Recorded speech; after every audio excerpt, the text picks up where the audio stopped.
तुम्ही जसं म्हणताय की तुम्ही आता जंग पछाडाल आणि काँग्रेसला पुण्यामध्ये काँग्रेसचं स्थान बळकट करण्यासाठी म्हणून प्रयत्न कराल. सध्याचा अंदाज घेता जर दोन पवार एकत्र येत आहेत पुण्यामध्ये, असं सगळं पाहता एक माहोल तर बनलेला आहे, हे तर आपण सेन्स करताय. असं असताना काँग्रेस किती जागा जिंकू शकेल असं वाटतंय खरं तर काँग्रेस तुम्हाला? काँग्रेस खूप चांगल्या पद्धतीने जागा जिंकेल याच्यावर मला विश्वास आहे. त्याचं कारण आहे की पुणेकरांसमोर दोन पर्याय आहेत. एक भाजप आणि भाजपच्या नाही का आत्ताच्या राज्यातल्या केंद्रातल्या सरकारमधले महायुतीतले किंवा एनडीए सरकारमध्ये सहकारी.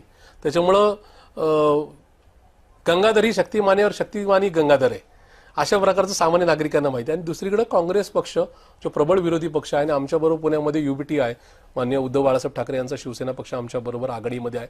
उद्धव ठाकरेंनाही बोलवलं का तुम्हाला या नाही, सगळ्या या ठिकाणी मान्य उद्धव साहेबांचे मनापासून मी आभार मानतो की त्यांनी माझ्या म्हणजे पक्ष सोडल्यानंतर माझी त्यांची खूप छान चर्चा झाली. माझी ती योग्यता नाही, मी एवढा मोठा नाही की त्यांनी मला खूप वेळ द्यावा.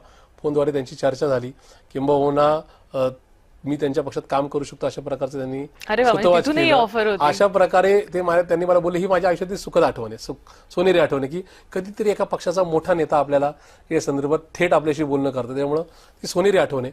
पण आज आम्ही एक प्रमुख विरोधी पक्ष म्हणून पुण्यामध्ये आहोत.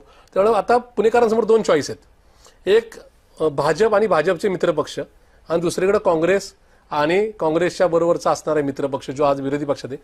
आणि मला खात्री आहे की पुणेकर भाजपनी गुन्हेगारांच्या टोळ्या या शहरात उभ्या केल्या, भ्रष्टाचारांच्या टोळ्या या शहरात उभ्या केल्या, त्याचबरोबर ट्रॅफिक जॅम, पाणी टंचाई याच्यामध्ये कळस गाठलेल्या. त्या अनुषंगाने ज्या पुणेकरांना नका या ठिकाणी काँग्रेसने खूप छान पद्धतीने नका सेवा दिली तब्बल 60 वर्ष, त्या काँग्रेसला पुण्यामध्ये पुन्हाच खूप चांगलं आणि